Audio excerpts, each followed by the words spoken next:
এটা প্রমাণ হলো এই যে কৃষকের এই যে দেখেন বাস যেন ধানের এত ওয়েট হয়ে গেছে, পুরো ধানটা একদিকে শুয়ে পড়ে গেছে। আর কৃষক কি করছে, বাঁশ দিয়ে আটকে রাখছে ধানটা যেন এই পাশে না পড়ে। এটা একটা মানুষ চলাচলের রাস্তা। আসসালামু আলাইকুম রহমতুল্লাহ। প্রিয় দর্শক ভাইরা, দর্শক বন্ধুরা, আপনারা সবাই জানেন যে আমরা কৃষি নিয়ে কাজ করি সারা বাংলাদেশে। এই শুভাকাঙ্ক্ষীতে আমরা চলে আসছি ময়মনসিংহ। এটা কোন জায়গা?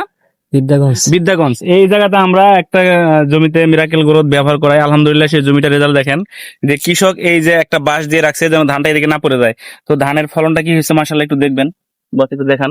একটা শীষ কত বড় হয়েছে দেখেন, এখানে দেখছেন তো মাশাআল্লাহ। এই হলো মিরাকেল গ্রোথের রেজাল্ট। তো আপনারা যারা কৃষি জমিতে এখনো মিরাকেল গ্রোথ ব্যবহার করেন নাই, আমি মনে করি এক পিস হলো ব্যবহার করে দেখেন এটা রেজাল্টটা কেমন। আলহামদুলিল্লাহ চমৎকার চমৎকার কাজ করে। বিঘাতে কমসে কম 2 থেকে 3 মণ ফলন বেশি হবে, এটা এটা হলো নিশ্চিত। দেখেন এটা প্রমাণ হলো এই যে কৃষকের এই যে দেখেন বাস যেন ধানের এত ওয়েট হয়ে গেছে, পুরো ধানটা একদিকে শুয়ে পড়ে গেছে। আর কৃষক কি করছে, বাঁশ দিয়ে আটকে রাখছে ধানটা যেন এই পাশে না পড়ে। এটা একটা মানুষ চলাচলের রাস্তা।